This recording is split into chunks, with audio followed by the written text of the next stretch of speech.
नमस्कार दोस्तों, स्वागत है आपका इन्वेस्टिंग दर्पण की एक और वीडियो में। और बात करेंगे इस वीडियो में वोडाफोन आइडिया स्टॉक के बारे में। बात करें वोडाफोन आइडिया की तो स्टॉक से जुड़ी एक बड़ी अपडेट हमें देखने को मिल रही है और इस अपडेट की अगर हम बात करें तो निवेशकों के लिए कोई अच्छी अपडेट नहीं है। तो ऐसे में अगर आपने वोडाफोन आइडिया स्टॉक में इन्वेस्टमेंट कर रखा है या इन्वेस्टमेंट करने के बारे में सोच रहे हैं तो यह खबर आपको पता होना चाहिए। बात करें एक रिटेल की तो एक रिटेल वोडाफोन आइडिया के स्टॉक में अपना फ्यूचर देखता है, उसको मार्केट प्राइस के हिसाब से यह स्टॉक छोटा लगता है और एक वेल नोन स्टॉक है, तो एक रिटेल इस स्टॉक में आसानी से इन्वेस्टमेंट कर लेता है। मैंने जब भी वोडाफोन आइडिया स्टॉक पर वीडियो बनाई है तो मैंने आपको यही बताया कि आप इस स्टॉक से दूर रहें तो ही बेहतर है, क्योंकि यह स्टॉक फ्यूचर के हिसाब से अगर हम देखें लॉन्ग टर्म के पॉइंट ऑफ व्यू से तो यह स्टॉक इन्वेस्टमेंट के हिसाब से कोई अच्छा देखने को नहीं मिलता है। इसके पीछे भी कारण है, वह भी मैं आपको बताऊंगा। तो वीडियो काफ़ी खास होने जा रही है, वीडियो का आप अंत तक देखिएगा ताकि आपसे कोई जानकारी मिस ना हो और आपको वोडाफोन आइडिया स्टॉक में किस तरह से काम करना है यह भी पता चल पाए। बात करें स्टॉक की तो 10 रुपये 19 पैसे पर हमें इसकी क्लोजिंग होती हुई देखने को मिली है। 1 अक्टूबर की अगर हम बात करें तो 1.64% की स्टॉक में गिरावट देखने को मिली है। बात करें वोडाफोन आइडिया स्टॉक की, अगर मैं आपको 1 साल के रिटर्न दिखाऊं तो आप देखिएगा 15% के नेगेटिव रिटर्न देखने को मिलते हैं।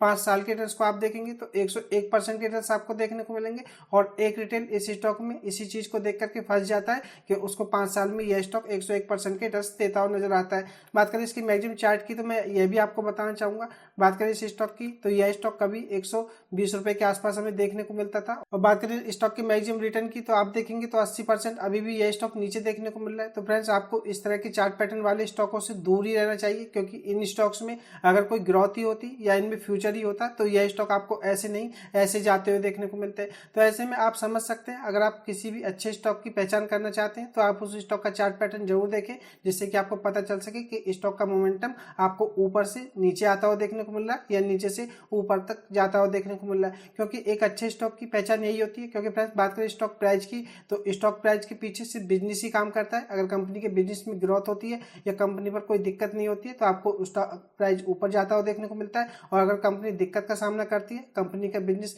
हमें सस्टेन नहीं करता हुआ देखने को मिलता है, तो हमें उसका स्टॉक ऊपर से नीचे आता हुआ देखने को मिलता है। तो आशा करता हूँ आपको वोडाफोन आइडिया के स्टॉक के बारे में पता चल गया होगा कि यह स्टॉक इन्वेस्टमेंट के हिसाब से कैसा देखने को मिलता है। आप देख लेते हैं स्टॉक से जुड़ी हमें लेटेस्ट अपडेट क्या देखने को मिल रही है, और स्टॉक को मैं टेक्निकली भी आपको बताऊंगा, जिससे कि आपको पता चल सकेगा कि आपको इस स्टॉक में किस तरह से काम करना चाहिए। तो वीडियो को आप अंत तक देखिएगा ताकि आपसे कोई जानकारी मिस ना हो। इससे पहले चैनल पर नए हैं तो चैनल को भी सब्सक्राइब कर लें।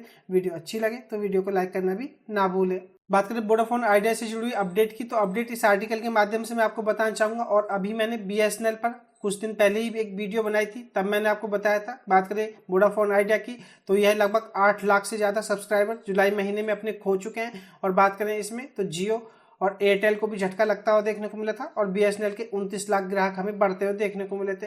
तो बात करें इसमें तो जब भी हमें वोडाफोन आइडिया के सब्सक्राइबर या कस्टमर कम होते हुए देखने को मिलते हैं तो हमें एयरटेल या जियो की तरफ बढ़ते हुए देखने को मिलते हैं। लेकिन इस समय अगर हम बात करें जियो, एयरटेल और वोडाफोन के ग्राहकों में बड़ी कमी देखने को मिल रही है। बात करें वोडाफोन आइडिया लिमिटेड के शेयरों में तो सितंबर में भारी गिरावट दर्ज की गई है। और बात करें जिसमें तो कंपनी का शेयर 33% तक टूट गए हैं और यह अक्टूबर 2019 के बाद से सबसे बड़ी गिरावट हमें देखने को मिल रही है। बात करें वोडाफोन आइडिया की तो जिसके कारण कंपनी का जो बाजार पूंजीकरण था यह 34,000 करोड़ रुपए से अधिक घट गया है। तो बात करें वोडाफोन आइडिया की जो 34,000 करोड़ रुपए इन्वेस्टर्स के इसमें बर्बाद हो चुके हैं। बात करें 30 सितंबर को तो कंपनी का शेयर 10 रुपये 36 पैसे प्रति शेयर पर बंद हुआ है, जबकि महीने की शुरुआत में यह 15 रुपये 64 पैसे पर देखने को मिलता था। इस गिरावट के साथ वोडाफोन आइडिया का जो बाजार पूंजीकरण था यह 1.0 लाख करोड़ रुपए से घट करके 72,000 करोड़ रुपए रह गया है। तो बात करें तो इसमें हमें बड़ी गिरावट देखने को मिल रही है। बात करें स्टॉक की तो स्टॉक 15 रुपये 64 पैसे से 10 रुपये 36 पैसे तक आता हुआ देखने को मिल रहा है और इसका बाजार पूंजीकरण भी हमें 34,000 करोड़ रुपए तक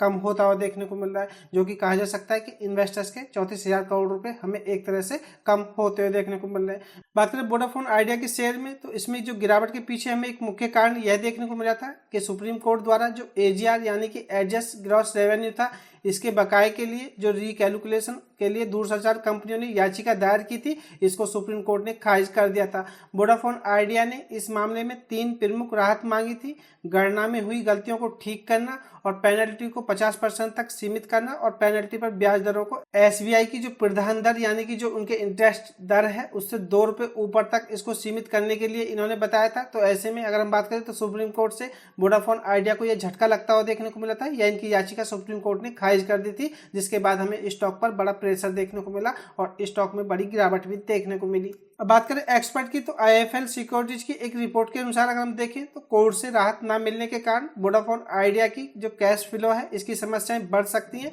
और इसके विपरीत अगर हम बात करें तो भारतीय एयरटेल को इस फैसले से लाभ हो सकता है, क्योंकि इससे उसे बाजार में अपनी हिस्सेदारी बढ़ाने का मौका मिल सकता है।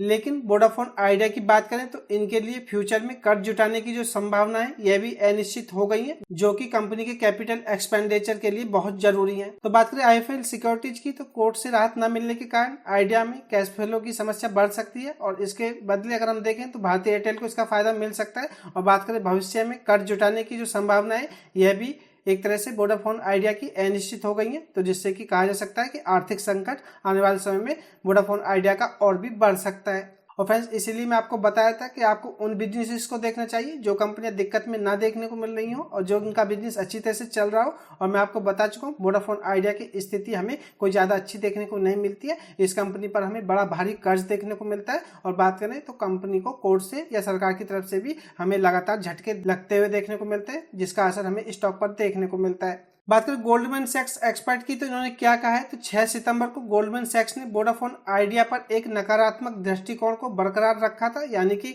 बात करें गोल्डमैन सैक्स की, तो आइडिया वोडाफोन को लेकर के यह भी नेगेटिव हमें देखने को मिल रहा है, और उन्होंने कहा था कि भले ही कंपनी ने हाल ही में पूंजी जुटाई हो, लेकिन कंपनी की बाजार हिस्सेदारी लगातार घट रही है, जैसा कि मैं आपको बता चुका हूं। बात करें गोल्डमैन के अनुसार तो अनुमान लगाया है कि आने वाले 3 से 4 वर्षों में वोडाफोन आइडिया की जो बाजार की हिस्सेदारी है ये 300 आधार अंकों यानी कि 3% तक गिर सकती है। इसके अलावा बात करें कंपनी के प्रतिस्पर्धियों यानी कंपटीटर्स के, तो पूंजीगत खर्च कैपेक्स में भी उससे 50% तक अधिक निवेश किया जा सकता है। हालांकि अगर सकारात्मक परिदृश्य से देखा जाए, जहां एजीआर बकाया 65% तक कम हो जाए और ट्रैफिक में लगातार वृद्धि हो और सरकार से कोई निकट भविष्य में भुगतान का दबाव ना हो, तो वोडाफोन आइडिया का शेयर आपको 19 रुपए तक जाता हुआ देखने को मिल सकता है।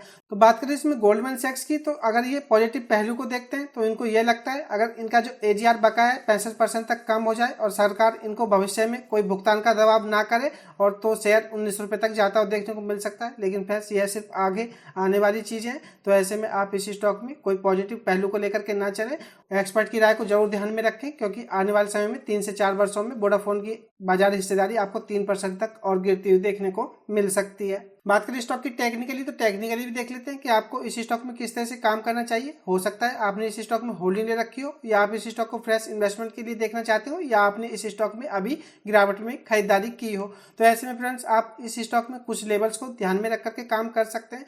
बात करें स्टॉक की, तो स्टॉक का ये हमें प्रीवियस हाई देखने को मिला था जो कि 19 रुपये 18 पैसे रहा था, और बात करें स्टॉक के करंट मार्केट प्राइस की, तो ये हमें 10 रुपये 17 पैसे पर देखने को मिलता है।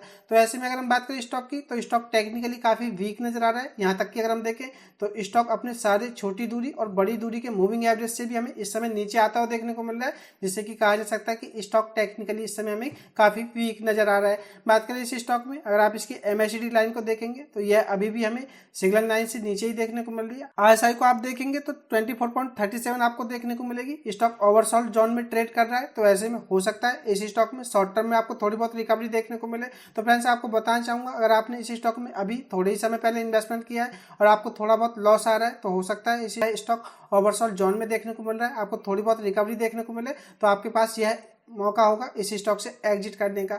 जैसे ही आपके लॉस रिकवर हो जाए तो आप इस स्टॉक से एग्जिट कर दें। और फ्रेंड्स मैं आज बताना चाहूंगा, इस स्टॉक में आप अपना लॉस और भी ना बढ़ाएं और इस स्टॉक में ज़्यादा बड़ा रिस्क भी ना लें। अगर आपने होल्डिंग ले रखी है और आपको प्रॉफिट भी आ रहे हैं तो भी आप इस स्टॉक में SL लेकर के काम करें।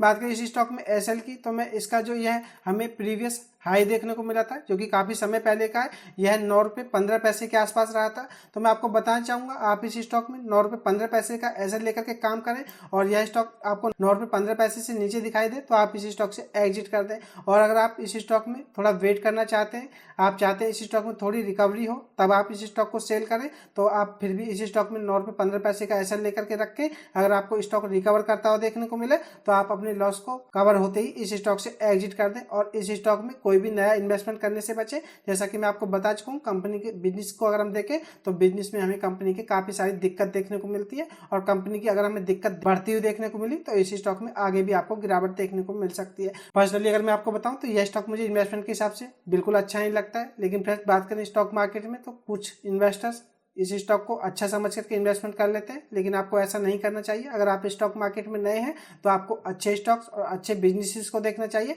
क्योंकि वोडाफोन आइडिया की अगर हम बात करें तो यह स्टॉक बिल्कुल भी अच्छा नहीं है। आगे मर्जी आपकी है, पैसा आपका है। वीडियो को आप टिप्स या एडवाइस के रूप में ना लें, वीडियो एजुकेशन पर्पज के लिए। तो मुझे यही खास अपडेट वोडाफोन आइडिया स्टॉक से आपको देनी थी। यह खास अपडेट की वीडियो आपको कैसी लगी मुझे कमेंट करके बताएं। वीडियो अच्छी लगी हो तो वीडियो को लाइक करें, शेयर करें। मैं मिलूंगा आपसे नई वीडियो में, तब तक के लिए नमस्कार।